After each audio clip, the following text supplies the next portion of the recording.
ओम शांति। परम प्रिय परमात्मा शिव भगवान को कोटि कोटि नमन। सी तो आमको प्रतिदिन मुरली महावाक्य शुणाउछंती। आज 4/8/2025 मसीहा उपलक्ष्य मध्य माया कौन, माया ठारू आमे मुक्त हेबा किपरि, ब्रह्मांकर अधा दिन अधा रातिर रहस्य कौन, विभिन्न दृश्यमान दृष्टांत देई आमको बहुत महान गूढ़ शिक्षा देइछंती। पुणी बाबा आमको फूल करबा पई आछंती, कंटारू फूल करबा पई। पुणी एमिति सेमिति फूल नुहे, अरख फूल कि टगर फूल नुहे, आमे बहुत सुंदर सुगंधयुक्त फूल हेबा पई बाबा आसीछंती। तेणु 4/8/2025 मसीहा उपलक्षे कौन से कहिछंती आसंतु विस्तृत भाव जानिबा। आम मध्य विकारर कौनसी गंध रहिबा उचित नुहे, बाबा प्रथमरु कहिले। विकारर अंश को समाप्त करबा पई हमको पुरुषार्थ करबा को पड़िबो। से पुरुषार्थ गुड़िक कौन कौन आज शिखई देले। सबु बेले आमे निरंतर अंतर्मुखी होई रहिबा, ये होची पुरुषार्थ। जेमती कईंछ से दृष्टांत आज बाबा देइछंती। जदि कईंछ को किछि विपद आसिला बा तार काम सरीगला, सीए तार सबु अंग प्रत्यंग भितरे भर्ती करदे पूरा चुपचाप रहे। तेणु तो कईंछ बहुत वर्ष बंचे, 500 वर्ष पर्यंत कईंछ बंचे। तामाने पुरुषार्थ करिले ही आमे बहुत भाग्यवान हेबा, आयुष्मान हेबा, सत्ययुग को जिबा। तेणु पुरुषार्थर प्रकृत अर्थ कौन बाबा बुझेइले, ता साथिरे विकारर अंश को समाप्त करिबा पई आमे निहाती अंतर्मुखी हेबा। तेणु अंतर्मुखी हेबा अर्थ कौन, आमे बाह्यमुखी हो जाइचे, बाहर कथारे सबु बेले मन दौचे, बाहर दुनिया को आखि द्वारा देखुचे, कान द्वारा शुणुचे, अनेक प्रकार भूल भटका मन भितर प्रवेश करुची। किंतु अंतर्मुखी हेले केवल गोटे सेकेंड रे आमे परमधाम को जाए जीवा, गोटे सेकेंड रे स्थूलधाम को आसीबा। शरीर सबु बेले अलगा रहिला परी मन रहिबो, माने ए देह दुनिया रे आमर मन बांधी होई रहिबो नाही। सबु को आमे जेमती भूली जाइचे सेई भली अनुभव हेबो। तेणु मझिरे मझिरे आम तो ई दुनिया रे रहिचे, माने गृहस्थ आश्रम रे रहिचे, निश्चित भाव रे तो कर्म व्यवहार रे आमको आसीबा को पड़िबो। किंतु मझिरे मझिरे आमे अंतर्मुखी हेबा केमती से अभ्यासटा को जारी रखिबा। सेतिकी बेले निजको भाबिबा जेमती मु ए दुनिया रे नाही, सबु देखिबी अणदेखा, सबु शुणिबी अणशुणा है कि आमे रहिबा, माने बिल्कुल निस्तब्ध, कौनसी हलचल नथिबो, एमती अनुभव करिबा। सी होची अंतर्मुखी अवस्था।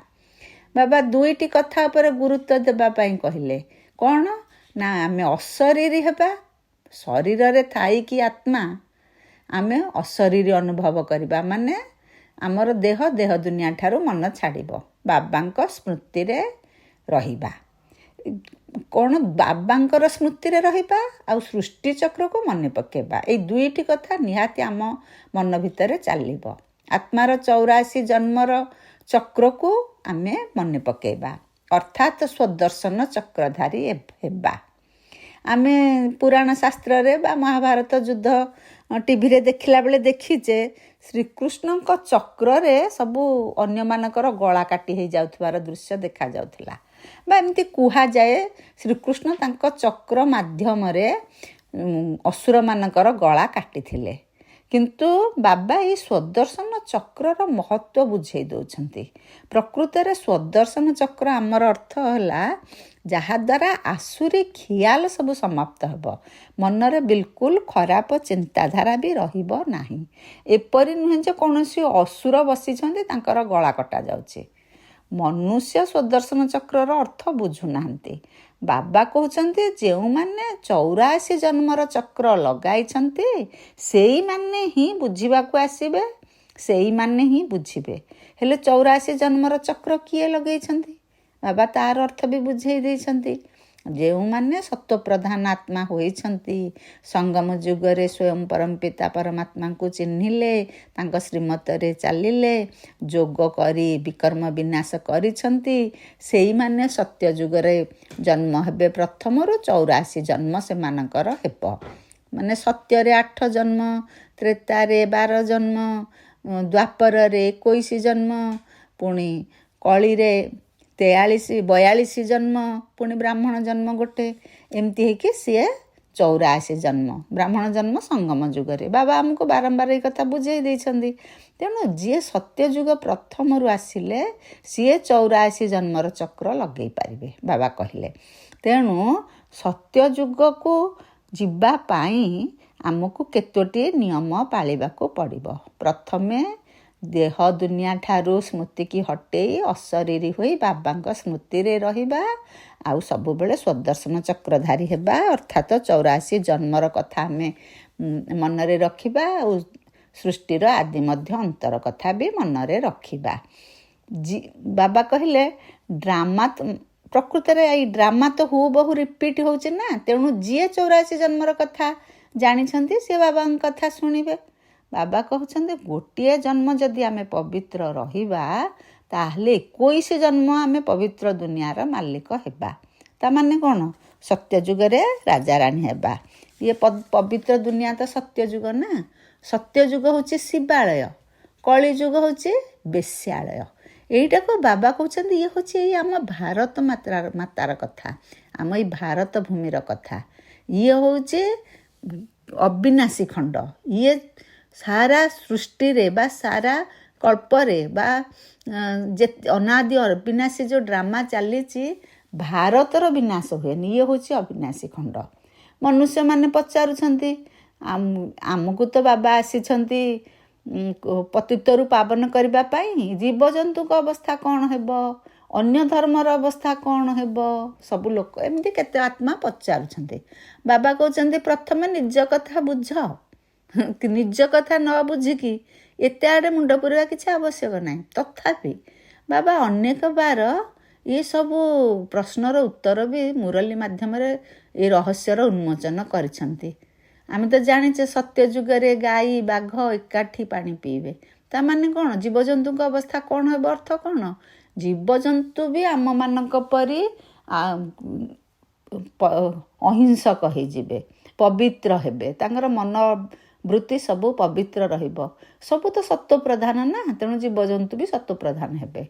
ପୁଣି ଅନ୍ୟ ଧର୍ମର ଅବସ୍ଥା କ'ଣ ହେବ? ବାବା କହୁଛନ୍ତି ସିଏ ଆସିଛନ୍ତି ଆଦି ସନାତନ ଦେବୀ ଦେବତା ଧର୍ମ ସ୍ଥାପନ କରିବା ପାଇଁ। ତେଣୁ ଗୋଟିଏ ଧର୍ମ ହିଁ ସ୍ଥାପନ ହେବ, ଅନ୍ୟ ଯେତେ ଧର୍ମ ଅଛି ସବୁ ବିନାଶ ହେବ। ତେଣୁ ବାବା ଏଇ କଥା ବୁଝେଇ ଦେଲେ। ଭାରତବାସୀ ହିଁ ନିଜ ଧର୍ମକୁ ଭୁଲି ଯାଇଛନ୍ତି, ସେଥିପାଇଁ ଦୁଃଖୀ ହେଇଛନ୍ତି। ଭାରତବାସୀ କହନ୍ତି ତୁମେ ହିଁ ମାତା ପିତା ତୁମି ହୋ, ତୁମେ ହିଁ ସଖା ବନ୍ଧୁ ତୁମି ହୋ, ସବୁବେଳେ ଭଗବାନଙ୍କୁ ଏଇପରି ଡାକନ୍ତି। କିନ୍ତୁ ବିଲାତରେ କେହି ଏମିତି ମାତା ପିତା ଭଗବାନଙ୍କୁ କୁହନ୍ତିନି, ସମସ୍ତେ କହନ୍ତି ଗଡ୍ ଫାଦର। ପ୍ରକୃତରେ ଭାରତରେ ହିଁ ଅପାର ସୁଖ ଥିଲା, ସ୍ୱର୍ଗ ଥିଲା। ବାବା ବର୍ତ୍ତମାନ ଆସି କଣ୍ଟା, ସବୁ ଭାରତବାସୀ କଣ୍ଟା ହେଇଯାଇଛନ୍ତି, ମାନେ ବିକାରଗ୍ରସ୍ତ ହେଇଯାଇଛନ୍ତି, ବର୍ତ୍ତମାନ ଫୁଲ କରିବାକୁ ଆସିଛନ୍ତି। ବାବା ସେଇ କଥା ବୁଝେଇ ଦେଲେ ଯେ ଭାରତ ହିଁ ଧର୍ମକୁ ଭୁଲିଗଲା ବୋଲି ଏତେ ଦୁଃଖୀ ହେଇଛି। ଭାରତରେ ହିଁ ବାବା ଆସିକି ବର୍ତ୍ତମାନ ବଗିଚା ତିଆରି କରୁଛନ୍ତି, ଉପବନ ବା ଫୁଲ ବଗିଚା କରୁଛନ୍ତି ବା ସ୍ୱର୍ଗଧାମ ପ୍ରତିଷ୍ଠା କରୁଛନ୍ତି। ବଗିଚାର ମାଲିକ କିଏ? ବଗିଚାର ମାଲିକ ହେଲେ ସ୍ୱୟଂ ପରମପିତା ପରମାତ୍ମା ଶିବ ଭଗବାନ। ଆମେ ଭଗବାନଙ୍କୁ ଡାକିଛେ, ଭଗବାନ ଆସି ଆମକୁ କଣ୍ଟାରୁ ଫୁଲ କରନ୍ତୁ। ବାବା ବର୍ତ୍ତମାନ ଆସି କଣ୍ଟାରୁ ଫୁଲ କରଉଛନ୍ତି, କିନ୍ତୁ ରାବଣ ଆମକୁ ଫୁଲରୁ କଣ୍ଟା କରିଦେଉଛି। ମଣିଷ କହୁଛନ୍ତି ହେ ଈଶ୍ୱର ତୁମର ମାୟା ଅପାର। ତେଣୁ କହନ୍ତି ଶ୍ରୀକୃଷ୍ଣଙ୍କୁ ଭଗବାନ ବୋଲି କହି ତାଙ୍କୁ କୁହନ୍ତି ସିଏ ହେଲେ ଦଗାଦିଆ, କପଟିଆ, ମାୟାବୀ, ବିଭିନ୍ନ କଥା କହନ୍ତି। ବାବା ସେଇ କଥା କହିଲେ ମଣିଷ ନା ଈଶ୍ୱରଙ୍କୁ ଜାଣିଛି ନା ମାୟାକୁ ଭଲରେ ଜାଣିଛି, ସଠିକ୍ ଭାବରେ ସେ କାହାର ପରିଚୟ ଜାଣି ନାହିଁ। ତେଣୁ ସେ କୁହନ୍ତି ଈଶ୍ୱର ତୁମର ମାୟା ଅପାର। କେହି ଜଣେ ହେଲେ ଈଶ୍ୱର ମାୟାର ଅପାର କିଏ ଦୁନିଆରେ କିଏ ଜଣେ କହିଦେଇଛି ଯେ ଈଶ୍ୱର ତୁମର ମାୟା ଅପାର। ଏଇ କଥା ବାସ୍ ଜଣେ କହିଦେଲେ, ଏକଥା ପିଢ଼ି ପରେ ପିଢ଼ି ଚାଲି ଆସିଲା। ସମସ୍ତେ ତାପରେ ସେଇ ଗୋଟିଏ କଥା ଉପରେ ବିଶ୍ୱାସ କଲେ, ସତ୍ୟକୁ ଭୁଲିଗଲେ ଯେ ପ୍ରକୃତରେ ମାୟା ଈଶ୍ୱର ମାୟା ନୁହନ୍ତି। ଆମେ ଜାଣିଛେ ବା ଈଶ୍ୱର ମାୟା ରଚନା କରୁନାହାନ୍ତି। ବାବା ସେଇ କଥା କହିଲେ, ଆମେ ଜାଣିଛେ ବାବା କହୁଛନ୍ତି ଇଏ ହେଉଛି ଡ୍ରାମାର ଖେଳ। ରାମ ରାଜ୍ୟ, ରାବଣ ରାଜ୍ୟ। ରାମ ରାଜ୍ୟରେ ସୁଖ, ରାବଣ ରାଜ୍ୟରେ ଦୁଃଖ। ଇଏ ମାୟା ହେଉଛି ରାବଣ। ଇଏ ପୁଣି ଏଇ ଭାରତର କଥା, ଏହା କୌଣସି ପ୍ରଭୁଙ୍କର ମାୟା ନୁହେଁ। ମାୟା ହେଉଛି ରାବଣ, 5 ବିକାର, କାମ, କ୍ରୋଧ, ଲୋଭ, ମୋହ, ଅହଙ୍କାର। ଇଏ ହେଉଛି ମାୟା ବା ଇଏ ହେଉଛି ରାବଣ। ବାକି ମନୁଷ୍ୟ 84 ଜନ୍ମର ଚକ୍ରରେ ଆସି ସତଗୁଣୀରୁ ତମଗୁଣୀ ହୋଇଯାଇଛି ବା ତମ ପ୍ରଧାନ ଏବେ ହେଇଗଲାଣି। ବର୍ତ୍ତମାନ ସମସ୍ତେ ବିକାରରୁ ଜନ୍ମ ହେଉଛନ୍ତି, ତେଣୁ ୟାକୁ କୁହାଗଲା ବିକାରୀ ଦୁନିଆ। ପୁଣି ଯେତେବେଳେ ସତ୍ୟଯୁଗ ହେବ, ସମସ୍ତେ ପାବନ ହେଇକି ସତ୍ୟଯୁଗରେ ଜନ୍ମ ନେବେ, ସିଏ ହେଲା ନିର୍ବିକାରୀ ଦୁନିଆ। ତେଣୁ ସବୁ ସେଠି ଜମା ବିକାର ରହିବ ନାହିଁ। ପୁରୁଣା ଦୁନିଆରୁ ନୂଆ ଦୁନିଆକୁ କିପରି ଆମେ ଯିବା ବା କିପରି ନୂଆ ଦୁନିଆ ସ୍ଥାପନ ହେଉଛି, ଏ ବିକାରୀ ସଂସାର ପୁଣି କେମିତି ନିର୍ବିକାରୀ ସଂସାରରେ ପରିଣତ ହେଉଛି, ଏ ଦୁଃଖଧାମ କେମିତି ସୁଖଧାମରେ ପରିଣତ ହେଉଛି, ଇଏ କଥା ବୁଝଉଛନ୍ତି ବାବା, ବୁଝଉଛନ୍ତି। ଆମେ ଜ୍ଞାନ ଦ୍ୱାରା ଏ କଥା ବୁଝୁଛେ। ଜ୍ଞାନ ହେଉଛି ଦିନ, ଭକ୍ତି ହେଉଛି ରାତି। ସିଏ କ'ଣ ତାର ରହସ୍ୟ ବି ବାବା ଆଜି ବୁଝେଇ ଦେଲେ। ପ୍ରଜାପିତା ବ୍ରହ୍ମା, ବର୍ତ୍ତମାନ ବ୍ରହ୍ମାଙ୍କର ରାତ୍ରି ସମୟ ବୋଲି କୁହାଯାଏ। ମାନେ ଯେତେବେଳେ ଆମର ଦ୍ୱାପର ଆଉ କଳିଯୁଗରୁ ରାବଣ ଶାସନ ଆରମ୍ଭ ହେଲା, ସେତେବେଳେ ଦୁଃଖ ଅଶାନ୍ତି ମାଡ଼ି ଆସିଲା। ସେଇ ତ ବ୍ରହ୍ମାଙ୍କର ଆତ୍ମା ହିଁ ସତ୍ୟଯୁଗରେ ଶ୍ରୀକୃଷ୍ଣ ହେଉଛନ୍ତି, ସିଏ ହିଁ ନାରାୟଣ। ତେଣୁ ସତ୍ୟ ତ୍ରେତୟା ହେଇଗଲା ବ୍ରହ୍ମାଙ୍କର ଦିନ, କାହିଁକିନା ସେତେବେଳେ ସୁଖ, ଶାନ୍ତି, ଆନନ୍ଦ, ପ୍ରେମ, ପବିତ୍ରତା ସବୁ ରହିଲା। ସିଏ ହେଲା ବ୍ରହ୍ମାଙ୍କର ଦିନ, ଆଉ ବର୍ତ୍ତମାନ ଦ୍ୱାପର କଳି ହେଲା ବ୍ରହ୍ମାଙ୍କର ରାତ୍ରି। ସେତେବେଳେ ବାବାଙ୍କୁ ଅବଶ୍ୟ ସମସ୍ତେ ଭୁଲି ଯାଇଥିଲେ ସୁଖରେ ଅଛନ୍ତି ବୋଲି, କିନ୍ତୁ ଦ୍ୱାପର କଳିରେ ଭକ୍ତିରେ ରହି, ଭକ୍ତି ହେଉଛି ବି ରାତ୍ରି ଆଉ ଜ୍ଞାନ ହେଉଛି ଦିନ। ବାବା ଏ କଥା ବୁଝେଇ ଦେଲେ। ବାବା କହିଲେ ରାବଣ ଶାସନରେ ଦୁଃଖ, ଅପବିତ୍ର, ପତିତ ହେଇଛନ୍ତି, ତେଣୁ ଖାଲି ଦୁଃଖ ହିଁ ଦୁଃଖ, ତାକୁ ଆମେ ରାତ୍ରି କହିବା। ବାବା ଏବେ ଆସିଛନ୍ତି ନିର୍ବିକାରୀ ଦୁନିଆ ସ୍ଥାପନ କରିବା ପାଇଁ। ବାବା କହୁଛନ୍ତି କାମ ହେଉଛି ମହାଶତ୍ରୁ, ତା ଉପରେ ବିଜୟ ପ୍ରାପ୍ତ କରିବାକୁ ହେବ। ସତ୍ୟଯୁଗକୁ ଯିବା, ନିର୍ବିକାରୀ ଦୁନିଆକୁ ଯିବା, ତେଣୁ କାମ ବିକାର ଉପରେ ବିଜୟ ପ୍ରାପ୍ତ କରିବାକୁ ପଡ଼ିବ। କଳି ପାପ ଆତ୍ମା ହେଉଛି, କଳିଯୁଗ ହେଉଛି ପାପ ଆତ୍ମାଙ୍କର ଦୁନିଆ। ପାପ କେମିତି ହୁଏ? ପାପ ନିଶ୍ଚୟ ଶରୀର ସହ କରିବେ, ତେବେ ଯାଇ ପାପ ଆତ୍ମା ହେବ। ତାମାନେ ଅପବିତ୍ର କାମ ଏଇ ଶରୀରରେ ହିଁ କରାଯାଏ। ବାବା କହିଲେ ଦେବତାମାନଙ୍କର ପବିତ୍ର ଦୁନିଆ, ସେଠି ପାପ ହୁଏନି। ଏବେ ଆମେ ଶ୍ରୀମତ ଆଧାରରେ ଶ୍ରେଷ୍ଠ ତଥା ପୁଣ୍ୟ ଆତ୍ମା ହେଉଛେ। ସେଥିପାଇଁ ଆମର ଗାୟନ ଅଛି 108 ମାଳା, ଯେଉଁ ଶ୍ରୀ ଶ୍ରୀ 108 ମାଳା ରହିଛି। ମାଳାର ମଝିରେ ରହିଲା ଫୁଲ, ସିଏ ହେଲେ ନିର୍ବିକାରୀ ଶିବ ବାବା। ତାପରେ ଆସିଲେ ଦାନା ଗୁଡ଼ିକ ହେଉଛନ୍ତି ସାକାରୀ ମନୁଷ୍ୟ ଆତ୍ମା, ଯେଉଁ ଦେବତା ଆତ୍ମା ମାନେ। ସେ ବର୍ତ୍ତମାନ ଶ୍ରଦ୍ଧାରେ ଭକ୍ତିରେ ଭକ୍ତମାନେ 108 ମାଳା ଜପୁଛନ୍ତି। ସେଇ ଯେଉଁ 108ର ଦାନା ହେଲେ ଯାହାକୁ ଭକ୍ତମାନେ ଗଡ଼ଉଛନ୍ତି, ଜପୁଛନ୍ତି, ସ୍ମରଣ କରୁଛନ୍ତି, ସିଏ କିଏ କଲେ ତାଙ୍କୁ ଏମିତି? ଏମାନେ ଶିବ ବାବାଙ୍କ ଦ୍ୱାରା ପୂଜ୍ୟ ଓ ସ୍ମରଣ ଯୋଗ୍ୟ ହେଲେ। କିଏ? ଯେଉଁମାନେ 108 ମାଳାର ଦାନା ହେଇଛନ୍ତି। ବାବା ଏଇ କଥା ବୁଝେଇ ଦେଲେ। ବାବାଙ୍କ ଠାରୁ ସଙ୍ଗମରେ ଜ୍ଞାନ ଶୁଣି, ଯୋଗ କରି, ପାପ ବିକର୍ମ କରି, ଧାରଣା ଯୁକ୍ତ ହୋଇ ସବୁ ଏଇ ମାଳାର ଦାନା ହୋଇଛନ୍ତି। ବାବା ଆମକୁ ବିଜୟ ମାଳାର ଦାନା କରୁଛନ୍ତି। ତେଣୁ ଯୋଗର ବଳ ଦ୍ୱାରା ହିଁ ବିଶ୍ୱ ଉପରେ ବିଜୟ କରିପାରିବା, ବିଜୟ ମାଳାର ଦାନା ବି ହୋଇପାରିବା। ବିଶ୍ୱ ଉପରେ ବିଜୟ କରିବା ଅର୍ଥ କ'ଣ? ବାଦଶାହୀ ନେବା ବା ମହାରାଜା ମହାରାଣୀ ହେବା। ତେଣୁ ୟାଦ ଦ୍ୱାରା ବିକର୍ମ ବିନାଶ ହେବ, ଯୋଗ ଦ୍ୱାରା ଆମର ବିଶ୍ୱ ଉପରେ ବିଜୟ ଅର୍ଥାତ୍ ବାଦଶାହୀ ପାଇବା। ନିଜ ପୁରୁଷାର୍ଥ ବଳରେ ଭାଗ୍ୟ ପ୍ରାପ୍ତି ହୁଏ। ମୁଁ ଯଦି ଭଗବାନଙ୍କୁ ଜାଣିଲି, ଜ୍ଞାନ ଯୋଗ ମୋତେ ହିଁ କରିବାକୁ ପଡ଼ିବ, ଭଗବାନଙ୍କୁ ବୁଝିବାକୁ ପଡ଼ିବ, ତାଙ୍କ ରାସ୍ତାରେ ଚଳିବାକୁ ପଡ଼ିବ। ନିଜ ପୁରୁଷାର୍ଥ ବଳରେ ନିଜେ ହିଁ ଭାଗ୍ୟ ପ୍ରାପ୍ତ କରିବାକୁ ପଡ଼ିବ। ଲୋକମାନେ ବୁଝୁନାହାନ୍ତି, ସେମାନେ କହୁଛନ୍ତି ହେ ପ୍ରଭୁ ସବୁ ତୁମର ମାୟା, ଯଦି ପାଖରେ କାହାର ଅଧିକ ଧନ ଅଛି ତାକୁ ବି କହୁଛନ୍ତି ତମର ମାୟା ଅଛି, ମାନେ ଧନକୁ ବି ମାୟା କହିଦେଉଛନ୍ତି।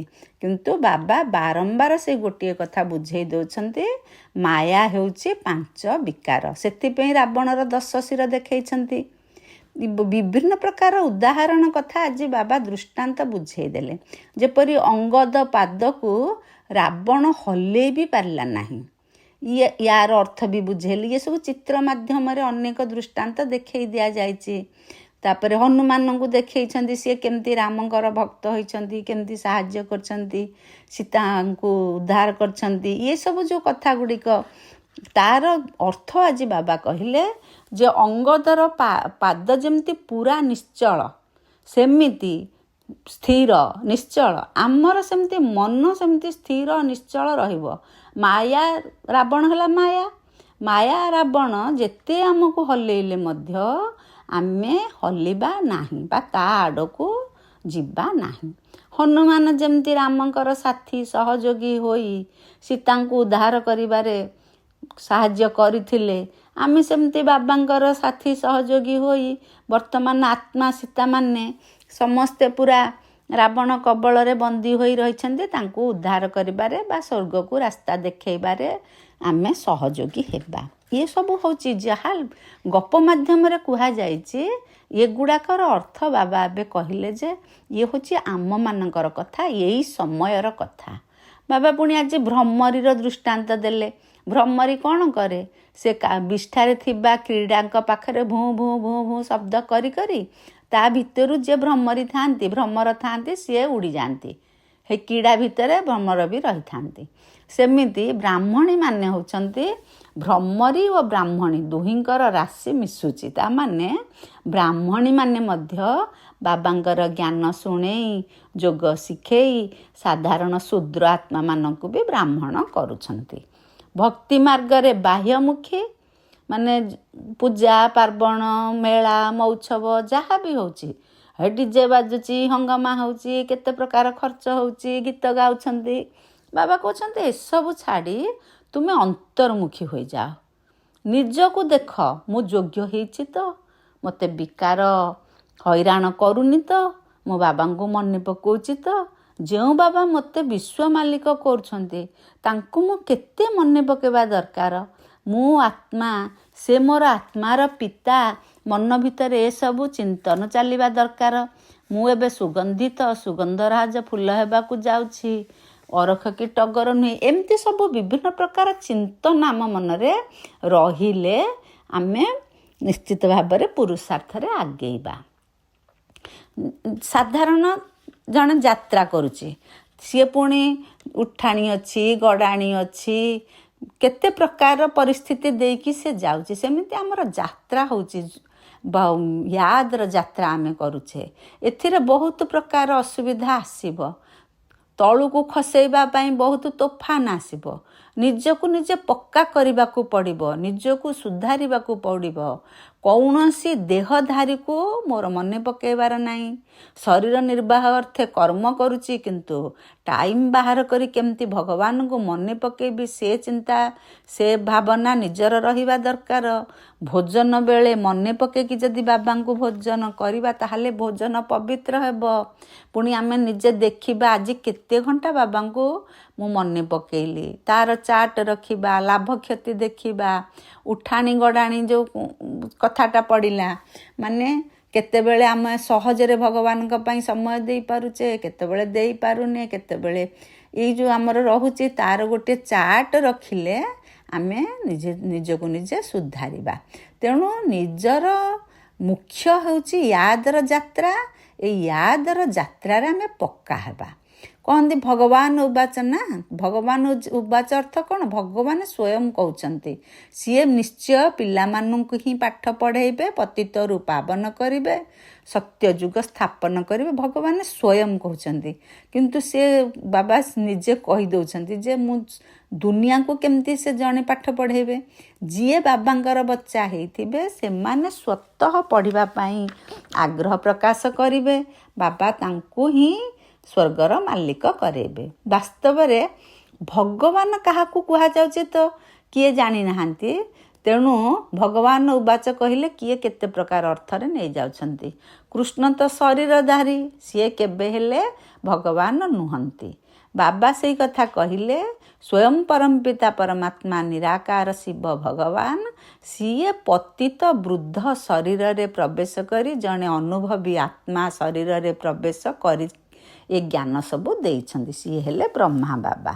ତାଙ୍କର ଆମେ ଦେଖୁଛେ ଚିତ୍ରରେ ବି, ବ୍ରହ୍ମା ଚିତ୍ରରେ ଆମେ ଦେଖୁଛେ ପାଚିଲା ନିଶ ଦାଢ଼ି, ତାମାନେ ସେ ଜଣେ ଅନୁଭବୀ ବୃଦ୍ଧ ଶରୀରରେ ପ୍ରବେଶ କରିଛନ୍ତି। ପ୍ରକୃତରେ ଯଦି ପିଲା ଶରୀରରେ ପ୍ରବେଶ କରିଥାନ୍ତେ ବାବା, ଏତେ କଥା କ'ଣ କିଏ ବିଶ୍ୱାସ କରିଥାନ୍ତେ? ଯିଏ ସ୍ୱୟଂ ଶ୍ରୀକୃଷ୍ଣଙ୍କର ଆତ୍ମା ହିଁ ଶେଷ ଜନ୍ମରେ ବ୍ରହ୍ମା ବାବା ହେଇଛନ୍ତି। ବାବା ନିଜେ ହିଁ କହୁଛନ୍ତି ମୋତେ କିଏ ଜାଣିନାହାନ୍ତି, କିନ୍ତୁ ବାବା ହେଉଛନ୍ତି, ସେ କହୁଛନ୍ତି ନିଜେ ସିଏ ହେଉଛନ୍ତି ସୁପ୍ରିମ୍ ଫାଦର, ସିଏ ହେଉଛନ୍ତି ସୁପ୍ରିମ୍ ସୋଲ୍। ତେଣୁ ବାବା ନିଜର ନିଜେ ପରିଚୟ ଦେଉଛନ୍ତି, ଆମେ କିଏ ମନ ଗଢ଼ା କଥା କହୁନାହିଁ। ସତ୍ୟ ଯୁଗରେ 100% ସୁଖ, ଶାନ୍ତି, ଆନନ୍ଦ, ପବିତ୍ରତା, ପ୍ରପର୍ଟି ସବୁ ଥିଲା। ବର୍ତ୍ତମାନ ସବୁ ଆମେ ହରେଇ ଦେଇଛେ। ବାବା ଏଇ କଥାଟା ବି କହିଲେ କାହିଁକି ହରେଇଲେ? ପବିତ୍ରରୁ ଆମେ ପବିତ୍ରରୁ ପତିତ ହୋଇଯାଇଛେ। ବାବା କହିଲେ ଦେଖ, ଯେଉଁମାନେ ପବିତ୍ର ଅଛନ୍ତି ତାଙ୍କ ନିକଟରେ ଯାଇ ସମସ୍ତେ ମୁଣ୍ଡ ନୁଆନ୍ତି। ଆମେ ବି ଯେତେବେଳେ ମନ୍ଦିରକୁ ଯାଉଥିଲେ ଭକ୍ତି ମାର୍ଗରେ, ନିଜେ ଯାଇକି ମନ୍ଦିରରେ ଭଗବାନଙ୍କ ପାଖରେ ପ୍ରାର୍ଥନା କରୁଥିଲେ, ମୁଁ ନୀଚ ପାପୀ, ନିଜକୁ ନିଜେ ଏମିତି ଭାଷାରେ ନିଜକୁ କହୁଥିଲେ। ବାବା କହୁଛନ୍ତି ସାଧୁ ସନ୍ତଙ୍କ ଆଗରେ କ'ଣ କିଏ ଯାଇକି କହୁଛି ମୁଁ ନୀଚ ପାପୀ, ମୋତେ ଉଦ୍ଧାର କର? ସେମିତି ନାହିଁ। ଦେବତାଙ୍କ ଆଗରେ ହିଁ ଏଇଭଳିଆ କଥା କୁହାଯାଏ। କାହିଁକିନା ଦେବତା ମାନେ ହେଉଛନ୍ତି ପବିତ୍ର। କୁମାରୀମାନଙ୍କୁ ବି ମୁଣ୍ଡିଆ ମାରିବାର ପ୍ରଥା ଅଛି, ଯେଉଁମାନେ ବିବାହ କରିନାହାନ୍ତି। କିନ୍ତୁ ବିବାହ ପରେ ସେଇ କୁମାରୀ ବିବାହ କରିସାରିଲା ପରେ ସିଏ ସମସ୍ତଙ୍କୁ ମୁଣ୍ଡିଆ ମାରେ ବା ମଥା ନତ କରେ। କାହିଁକିନା ସେ ବିକାରୀ ହୋଇଗଲା। ଆମେ ସବୁ ମୃତ୍ୟୁ ଲୋକରେ ଅଛେ, ଆମକୁ ବାବା ଅମର ଲୋକକୁ ନେବା ପାଇଁ ଆସିଛନ୍ତି। ତେଣୁ ଅମର ଲୋକ ଯିବା ପାଇଁ ଆମେ 5 ବିକାରର ରାଜ୍ୟ ହିଁ ସମାପ୍ତ କରିବାକୁ ପଡ଼ିବ। ଆମେ ନିଜକୁ ନିଜେ ରାଜତିଳକ ଦେବାର ଅଛି। ଆମକୁ ପାଠ ପଢ଼ାଉଛନ୍ତି କିଏ? ବାବା ସ୍ୱୟଂ ପରମପିତା ପରମାତ୍ମା। ସେ ପାଠ ପଢ଼େଇ ଦେଲେ, ତୃତୀୟ ନୟନ ଦେଲେ, କିନ୍ତୁ ଦେଖିବାର କୌଶଳ କିଏ କରିବ? ଆମକୁ ସିନା ଭଗବାନ ଦେଇଦେଲେ, ତାକୁ ୟୁଜ୍ କରିବାଟା କ'ଣ ବାବା ଆସିକି ୟୁଜ୍ କରିବେ କି? ଆମେ ନିଜେ ୟୁଜ୍ କରିବା। ତେଣୁ ବାବା କହିବା କଥା, ମୁଁ ପାଠ ପଢ଼େଇ ଦେଲି କିନ୍ତୁ ତୁମେ ନିଜକୁ ନିଜେ ରାଜତିଳକ ଦିଅ। ପ୍ରକୃତରେ ଯଦି ଜଣେ ମନେକର ବାରିଷ୍ଟର, ତାକୁ ସେ ପାଠ ପଢ଼େଇଲେ, ଶିକ୍ଷକ ପାଠ ପଢ଼େଇଲେ, କିନ୍ତୁ ବାରିଷ୍ଟରର ରାଜତିଳକ ସେ ନିଜକୁ ଦେଲା ନା। ବାବା କହିଲେ ଆଶୀର୍ବାଦ ଦ୍ୱାରା ରାଜତିଳକ ମିଳିବନି। ଯଦି ଜଣେ ଶିକ୍ଷକ ସମସ୍ତଙ୍କୁ ଆଶୀର୍ବାଦ ଦେଇଦେବେ, ସେ ସମସ୍ତେ କ'ଣ ସେଇଥିରେ ପାସ୍ ହେଇଯିବେ କି? ଯିଏ ପରିଶ୍ରମ କଲା, ଯିଏ ପାଠ ପଢ଼ିଲା, ସିଏ ପାସ୍ ହେଲା। ସେମିତି ବାବା ଆସିଛନ୍ତି, ପାଠ ପଢ଼ାଉଛନ୍ତି, ଜ୍ଞାନ ଶିଖାଉଛନ୍ତି, ଯୋଗ ଶିଖାଉଛନ୍ତି, କିନ୍ତୁ ପରିଶ୍ରମ ବା ଯୋଗ ଯାତ୍ରାରେ ରହିବା ହେଉଛି ଆମର ନିଜର ପରିଶ୍ରମ, ଯାହାଦ୍ୱାରା ଆମେ ରାଜତିଳକ ନିଜକୁ ନିଜେ ଦେବା। ଦେବୀ ଦେବତା ମାନେ ଡବଲ ମୁକୁଟ ଧାରିଥିଲେ। ସେମାନଙ୍କର ଗୋଟେ ଥିଲା ପବିତ୍ରତାର ମୁକୁଟ, ଗୋଟେ ସ୍ୱର୍ଣ୍ଣ ହୀରା ନୀଳା ଖଚିତ ମୁକୁଟ। ପତିତ ରାଜାମାନେ ମାନେ ଦ୍ୱାପର ଯୁଗରେ ଯେତେ ସବୁ ରାଜା ହେଲେ, ସେମାନେ ମଧ୍ୟ ଦେବୀ ଦେବତାଙ୍କର ପୂଜା କରୁଥିଲେ।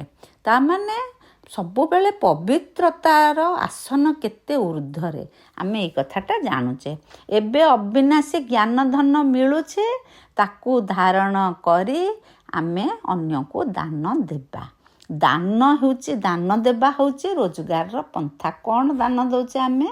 ଜ୍ଞାନ ଦାନ ଦେବା, ଶକ୍ତି ଦାନ ଦେବା, ସ୍ନେହ ଶ୍ରଦ୍ଧା ପ୍ରେମ ସବୁ ଆମେ ଦାନ କରିବା। ଆମର ନିଜସ୍ୱ ସମ୍ପତ୍ତି ସେଗୁଡ଼ିକ, ସେଇ ହେଉଛି ଅବିନାଶୀ ସମ୍ପତ୍ତି। ଇଏ ହେଉଛି ରୋଜଗାରର ପନ୍ଥା ବାବା କହିଲେ। ଶିକ୍ଷକ ମଧ୍ୟ ଶିକ୍ଷାଦାନ ଦିଅନ୍ତି। ମନେକର ଜଣେ ବିଲାତରେ ପାଠ ପଢ଼ିছে, କିନ୍ତୁ ସେ ଆସିଲା, ତାର ହାର୍ଟ ଆଟାକ୍ ହେଇଗଲା, ସେ ଶରୀର ତ୍ୟାଗ କରିଦେଲା। ତାମାନେ ତାର ଯାହା ପାଠ ପଢ଼ିଥିଲା, ତାର କ'ଣ ରୋଜଗାର କରିଥାନ୍ତା ଆଗକୁ, ସବୁ ସେଇଠି ଖତମ ହେଇଗଲା। କିନ୍ତୁ ବାବା କହୁଛନ୍ତି ଆମେ ଯେଉଁ ପାଠ ପଢ଼ୁଛେ ସିଏ ଆମ ସହିତ ଯିବ, ଆମକୁ 21 ଜନ୍ମ ପର୍ଯ୍ୟନ୍ତ ଫଳ ଦେବ। ବାବାଙ୍କ ପରି ଆମେ ବି ବିଶ୍ୱ କଲ୍ୟାଣକାରୀ ହେବା ପାଇଁ ବାବା କହୁଛନ୍ତି। ଆମେ ଯେମିତି ଆମେ ହେଲେ ପରମପିତା ପରମାତ୍ମାଙ୍କର ସନ୍ତାନ, ସିଏ ଆମର ପିତା, ଆମେ ତାଙ୍କର ପୁତ୍ର। ସେହି ହିସାବରେ ଆମେ ସମସ୍ତେ ହେଲେ ଭାଇ ଭାଇ। କିନ୍ତୁ ବ୍ରହ୍ମାଙ୍କ ଦ୍ୱାରା ତ ବର୍ତ୍ତମାନ ସୃଷ୍ଟି ରଚନା ଚାଲିଛି ବା ସ୍ଥାପନା ଚାଲିଛି। ବ୍ରହ୍ମାକୁମାର ବ୍ରହ୍ମାକୁମାରୀ ହିସାବରେ ବା ବ୍ରହ୍ମାବତ୍ସ ହିସାବରେ, ବ୍ରହ୍ମାମୁଖ ବଂଶାବଳୀ ବ୍ରାହ୍ମଣ ହିସାବରେ ଆମେ ହେଲେ ଭାଇ ଭଉଣୀ। ଭାଇ ଭଉଣୀ ହେଉଛି ପବିତ୍ର ସମ୍ପର୍କ। ତେଣୁ ବିକାରୀ ଦୃଷ୍ଟି ଏକଦମ ଦୂର କରିବା। ଯେମିତି ଆଖି କେଉଁଠି ହେଲେ ମତୁଆଲା ହେବନି। ବାବା କହୁଛନ୍ତି ବେଳେବେଳେ ବ୍ରାହ୍ମଣୀ ଭାଇମାନଙ୍କ ସାଥିରେ ମନେକର ହାଟକୁ ଗଲେ, ଚଣା ଦେଖିଲେ, ସେତେବେଳେ ଭାଇମାନେ କହିବେ ହଁ ମୋ ଥରେ ଖାଇଦେଲେ କ'ଣ ଅସୁବିଧା ହେଇଯାଉଛି, କିଛି ଅସୁବିଧା ନାହିଁ। ଯଦି ବ୍ରାହ୍ମଣୀ ଧାରଣାରେ ଦୁର୍ବଳ ଥିବେ, ତାହେଲେ ସିଏ ନିଶ୍ଚିତ ଭାବରେ ସେଇଠି ଚଣା ଖାଇବେ। ତାମାନେ ତାଙ୍କର ଶ୍ରୀମତରେ ଚାଲିବାଟା ସେଇଠି ମନମତ ହେଇଗଲା। ତେଣୁ ବାବା କହିଲେ ପ୍ରକୃତ ପକ୍କା ବ୍ରାହ୍ମଣୀ ହୁଅ। ଆମେ ସମସ୍ତେ ସୀତା ବାବାଙ୍କୁ ମନେ ପକେଇଲେ ବା ବାବା ଆସିଛନ୍ତି ଆମକୁ ରାବଣ ହାବୁଡ଼ରୁ, ରାବଣ ଜଞ୍ଜାଳ ବନ୍ଧନରୁ ମୁକ୍ତ କରିବା ପାଇଁ। ଏବେ ଆମେ ଜାଣିଲେ ରାବଣ କୌଣସି ମଣିଷ ନୁହେଁ, ସିଏ 5 ବିକାର। ଆମେ ତାକୁ ଛାଡ଼ିବା। ଯଦି କିଏ ଖରାପ କାମ କଲା, କହନ୍ତି ତାର ଭାରି ଆସୁରୀ ଚଳଣି, ସେ ଅସୁର ପରି ହେଉଛି।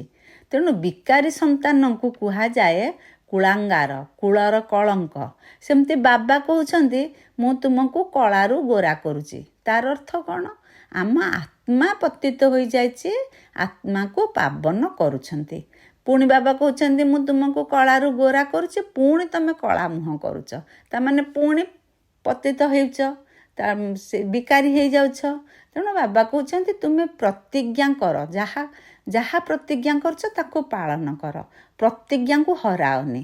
ଆମେ ବର୍ତ୍ତମାନ ପତିତ ହୋଇ ଶେଷକୁ ଆମର ପଥର ବୁଦ୍ଧି ହେଇଯାଇଛି। ବାବା ପାରସ ବୁଦ୍ଧି କରିବା ପାଇଁ ଆସିଛନ୍ତି। ଶିବ ଜୟନ୍ତୀ ତ ଆମେ ପାଳୁଛେ।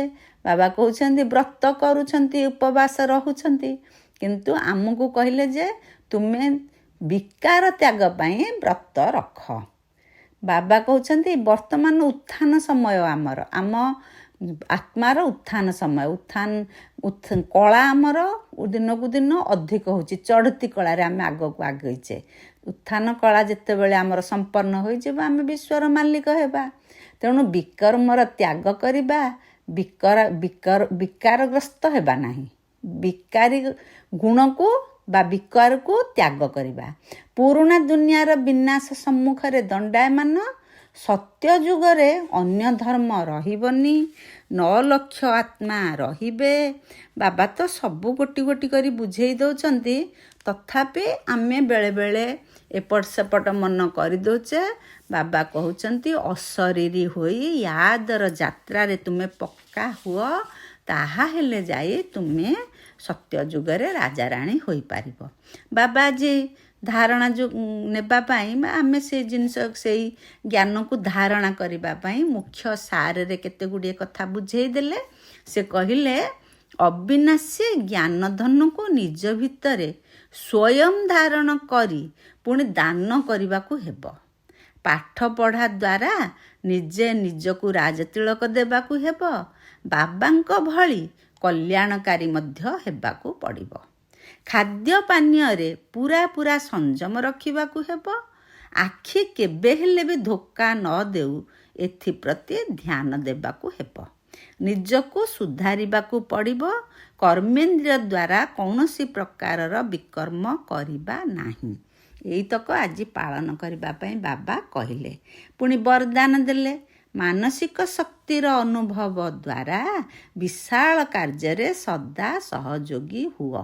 ବିଶାଳ କାର୍ଯ୍ୟ ଏବେ କ'ଣ ଚାଲିଛି? ବର୍ତ୍ତମାନ ସତ୍ୟଯୁଗ ସ୍ଥାପନା ଚାଲିଛି।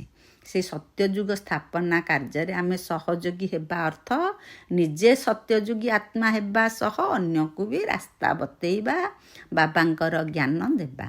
ତେଣୁ ପ୍ରବୃତ୍ତିକୁ ତମଗୁଣୀ ଆତ୍ମାମାନଙ୍କର ଭାଇବ୍ରେସନ୍ ଅର୍ଥାତ୍ ସଂକଳ୍ପର ପ୍ରକମ୍ପନକୁ ପରିବର୍ତ୍ତନ କରିବା ତଥା ହଣାକଟା ହେବା ଭଳି ବାତାବରଣ ବା ଭାଇବ୍ରେସନରେ ନିଜକୁ ସୁରକ୍ଷିତ ରଖିବା, ଅନ୍ୟ ଆତ୍ମାମାନଙ୍କୁ ସହଯୋଗ ଦେବା, ନୂଆ ସୃଷ୍ଟିରେ ନୂଆ ରଚନାର ଯୋଗବଳ ଦ୍ୱାରା ଆରମ୍ଭ କରିବା, ଏହିସବୁ ବିଶାଳ କାର୍ଯ୍ୟ କରିବା ପାଇଁ ମାନସିକ ଶକ୍ତି ବା ଶ୍ରେଷ୍ଠ ସଂକଳ୍ପ ଶକ୍ତିର ଆବଶ୍ୟକତା ରହିଛି। ତେଣୁ ମାନସିକ ଶକ୍ତି ଆଧାରରେ ହିଁ ନିଜର ଅନ୍ତ ସମୟ ସୁଖମୟ ହେବ। ତେବେ ମାନସିକ ଶକ୍ତିର ଅର୍ଥ ହେଲା ଶ୍ରେଷ୍ଠ ସଂକଳ୍ପର ଶକ୍ତି ଏବଂ ଏକମାତ୍ର ଜଣଙ୍କ ସହିତ ବୁଦ୍ଧିର ତାର ଯୋଡ଼ି ହୋଇ ରହିଥିବ। ବୁଦ୍ଧିର ତାର ମାନେ ଆମ ମନ ବୁଦ୍ଧି ସ୍ୱୟଂ ପରମପିତା ପରମାତ୍ମାଙ୍କ ସହିତ ଯୋଡ଼ି କରି ରଖିବା। ଏବେ ଏହାର ଅନୁଭବୀ ହେବା, ତେବେ ଯାଇ ବେହଦର କାର୍ଯ୍ୟରେ ସହଯୋଗୀ ହୋଇ ବେହଦ ବିଶ୍ୱର ରାଜ୍ୟ ଅଧିକାରୀ ହୋଇପାରିବା। ସ୍ଲୋଗାନରେ ବାବା କହିଲେ, ନିର୍ଭୟତା ଏବଂ ନମ୍ରତା ହିଁ ଯୋଗୀ ବା ଜ୍ଞାନୀ ଆତ୍ମାଙ୍କର ସ୍ୱରୂପ ଅଟେ। ଯେହେତୁ ଆମେ ନିଜକୁ ଜ୍ଞାନୀ ଓ ଯୋଗୀ ଆତ୍ମା ବୋଲି ଭାବୁଛେ, ତେଣୁ ଆମର ପ୍ରକୃତ ପରିଚୟ ହେବ ଆମେ ନିର୍ଭୟ ରହିବା, ନମ୍ର ରହିବା। ଓମ୍ ଶାନ୍ତି, ଓମ୍ ଶାନ୍ତି।